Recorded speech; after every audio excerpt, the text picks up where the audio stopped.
weekly program concerning people and issues that affect Northeast Ohio. This is CLE 43 Focus. Good morning and welcome to CLE 43 Focus. I'm your host, Harry Boomer. What disease affects about 50 million people and about 300,000 children? No, it's not cancer and it's not heart disease, it's arthritis. Now, here's something I didn't know about arthritis. It can affect the skin, the eyes, the heart, and the lungs. Wow. In the first half of the show, we will hear from folks very familiar with this very debilitating disease. Then we switch gears a bit, talk about another health issue, diabetes. But first, let me welcome 15-year-old Ethan Berkovitz, who has arthritis, and Darby Bentoff-Swartz, Executive Director of the Arthritis Foundation. They're here to talk with us about that. Good to see you both and welcome. Thanks, Harry. Good to be here. All right. Now, I said you were 15. Are you 14 or 15? I'm 14. 14. Okay. Somehow or another I said 15 and I knew better. So I want to make sure I get that right. So tell us a little bit about each of you. Darby, if you would start, then Ethan will have you jump right in. All right. Sure. I am the Executive Director at the Arthritis Foundation. We offer programs and services for counties across northeastern Ohio. We cover 22 counties, and we have a lot of great resources for people who have arthritis. And I think just to throw in one other fact, in addition to what you mentioned before, there are over 175 different types of arthritis. So Wow. it really spans a lot of different diseases that a lot of people don't even necessarily think about. Mm-hmm. Ethan, tell us a little about who you are. So I go to Solon Middle School. I'm 14, and this year I'm the Walk to Cure Arthritis honoree, the youth honoree. So I'm very excited about this position, and I hope that the walk is very fun for everyone. It generally is very much fun. Yeah. Lord DeMaria and I are going to be co-MCs of this happening at the zoo, and we'll talk a little bit more about that a little bit later on. But Darby, a little bit more about arthritis. A lot of people, and I didn't realize over 100 different forms of this disease. A little bit more about the disease itself before we take our break in about 30-40 seconds. Sure. And so, as you mentioned, there are 50 million Americans who have arthritis, and right here in northeastern Ohio, there are about 1.3 million Americans with arthritis. And a fact that we like to, unfortunately, put in perspective is that's enough people to fill First Energy Stadium 18 times. Wow, a lot of folk. A lot of people. A lot of people. I'll tell you what I'm going to do here before we get into anything else. Take a break. We'll come back and talk more about that. As we go to break, I want to invite you to catch my news reports weekdays 4, 5, and 6 on our sister station, Cleveland 19. By the way, CLE 43 Focus can be found on the web. Stay with us. We'll be right back. CLE 43 Focus. Welcome back. I'm Harry Boomer. Again, as Darby said, right here in northeastern Ohio, 1.3 million people are affected by arthritis.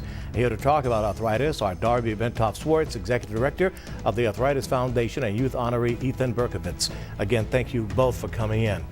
Let's talk more about some of the more than 100 forms of this disease. That's astounding to realize. Not many diseases have that many forms that can affect folk. Let's talk some more about, do we know what causes it? I know that we can treat some of it, but do we know what causes it? There really are a different multitude of things that cause arthritis, and really I think keeping in mind the three main forms of arthritis that most people are familiar with are osteoarthritis, which affects older people, and that's kind of what, when you think of arthritis, you think your grandmother has arthritis and she just took 2 aspirin and that made her better, and that really is not the case. A lot of hip surgeries, knee replacements, things like that are because of osteoarthritis. And then there's rheumatoid arthritis, which affects the autoimmune system, and that's something that you really can't see in people, but it causes debilitating pain. There are some really great medications out now that we are fortunate to have, that the Arthritis Foundation was really instrumental in helping to discover because of the fundraising that we do. And then, of course, the final form that's the most common is juvenile arthritis, which again strikes about 300,000 children. And again, people are shocked when they hear that kids can get arthritis too, and it's really amazing to see some of the kids who come to our walk and are involved with the Arthritis Foundation and the things that they have to endure because of their arthritis. We have a living example of that right here next to us, and that's Ethan. Talk to us about arthritis and how it affects you, Ethan. Well, when I was first diagnosed, I would basically classify myself as I felt like the Tin Man, and all my joints were just so stiff, and whenever I would move them, it would just hurt like crazy.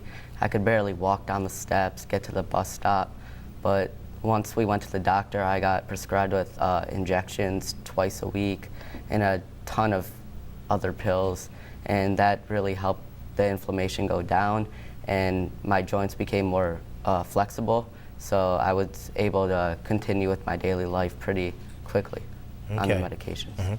Are you able to, or do you get involved in any kind of sports? Yeah, I'm a huge soccer player. I play like 3 to 4 times a week, and I travel out of the state, all around the Midwest region to go compete with other teams. Okay, so Ethan is a living example of juvenile arthritis, and also the fact that you can live an almost normal life, if not a normal life, if you get diagnosed properly and treated properly.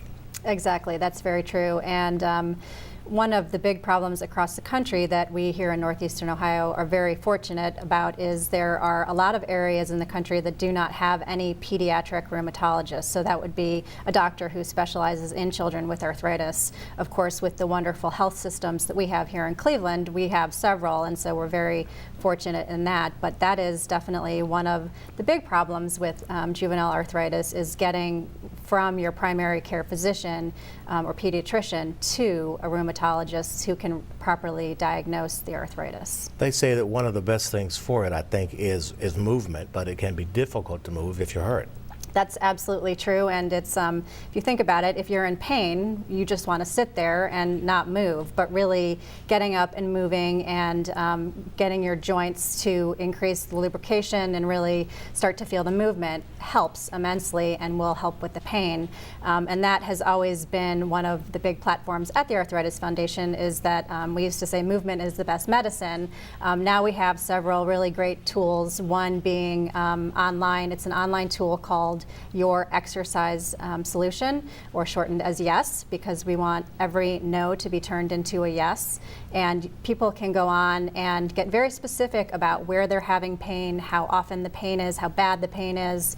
And it could be just in a shoulder, or it could be in shoulders and hips and knees. And this program was vetted by, I think, a couple hundred doctors across the country, and will actually give you suggestions of what you can do to help with your pain by means of exercising. So if it will say, you could walk 2 laps and start with that, and then try to work up to 4 laps around a track. Or if, that might suggest swimming or doing some kind of aquatic exercise. So there definitely are some great options, and it's just a matter of pinpointing what is going to be the best solution for you. Talk to us about some of the programs that the Arthritis Foundation has to help people deal with this disease. Sure. So the website is a really, really wonderful resource for a lot of information, and it's kept current and updated regularly. And there's also information on there about some of our local events. We have educational expos in several communities around Northeastern Ohio. And those are opportunities for people to come free of charge and hear from different doctors from different health systems across Northeastern Ohio about different types of arthritis, and also things that they can do. The last one I went to, there was a segment on acupuncture and how acupuncture can help with some of the pain of arthritis. So they're always a little different, and always really interesting, and has a lot of good information. We also have vendors at those events, so people can get information about other things that would be relevant for people with arthritis and all that. Now you mentioned events. I know that CBS and Cleveland 19 are involved with the Arthritis Walk happening soon. Tell us when that's going to be, where it's going to be. We'll come back and talk more about it, but I wanted to make sure, since we're talking about events, that we get that in. The Cleveland Walk to Cure Arthritis is going to be on Saturday, May 21st at the Cleveland Metro Park Zoo. We've been there for several years. It's a great venue. It's family friendly. It's a 5K walk.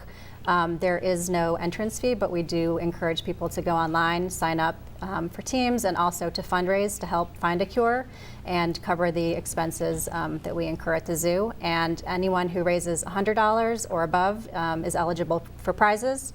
At $100, you get a t-shirt, and there are different levels above that where you can get lots of great arthritis swag. And the registration starts at what time, and the walk starts at what time? Registration opens at 7:30, and the walk steps off at 9. Okay. And just so folks will know, Laura DeMaria and I are going to be co-MCs of that event on the 21st at the Cleveland Metro Park Zoo. Now, Ethan, let me get you back into the conversation here. Ethan, we only have about 3 minutes left. On good days, do you do a lot more than you would when you have your bad days? Do you take your medicine and then try to force yourself to stay active? And how difficult is that for you? Well, I always try to keep myself as active as possible because that's just what I love to do. I love being active. But when there's a bad day, I'm always just trying to tough it out because I know that's what's best for me and my joints. So just staying active is probably the most important thing for me because it really helps my mind get off the pain and the swelling and helps me just refocus on what I love to do. Now, you're not the only one who is affected by this in your family, not saying other people have arthritis, but because you have to go through what you go through, your other family members have to interact with you. How does it affect them in their daily lives? Well, I think when I first got diagnosed, my parents were definitely very nervous about what my future was going to be like, if I was going to keep being able to do, like, play sports and hang out with my friends outside. But I think that once the doctors kind of got it across to them that I could still have a normal life and stay active, that was very helpful for everyone because they really realized that I could just keep doing what I love to do. That's wonderful. I'm glad to hear that.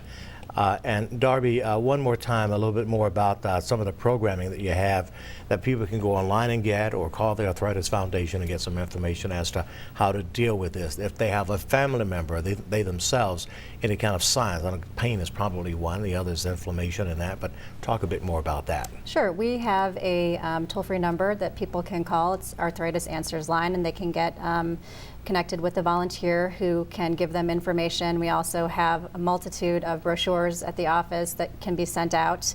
Another great tool that we have is something called the Better Living Toolkit, and this is a kit with several resources that help people track their pain and try to understand maybe what causes it, if it was something they ate, if they exercised too much or not enough, and really to have it all right there at their fingertips to take in to their doctor so that they can really give a clear picture of exactly what is happening with them. It also has other tools in there about living a healthy life with arthritis. Excellent. And another great tool that we have that is relevant in this conversation especially is called our Juvenile Arthritis Power Pack. And that's something that, again, people can call in, get free of charge. Actually, 2 packs are sent. One is for the child and one goes to the parents. And it has, again, a lot of resources and things that people who have just been diagnosed with juvenile arthritis can really use. Darby Bentoff-Schwartz and Ethan Berkovitz, thank you both very much for coming in and talking with us about this very important. We'll see you on the 21st at the zoo. Sounds good. Thanks, Harry. All righty. Well, listen, I want to thank my guests for taking time to talk with us about arthritis and what is being done to fight and hopefully find a cure for this disease that affects so many millions of people. Time for a break, and when we come back, we're going to talk about diabetes. Stay where you are.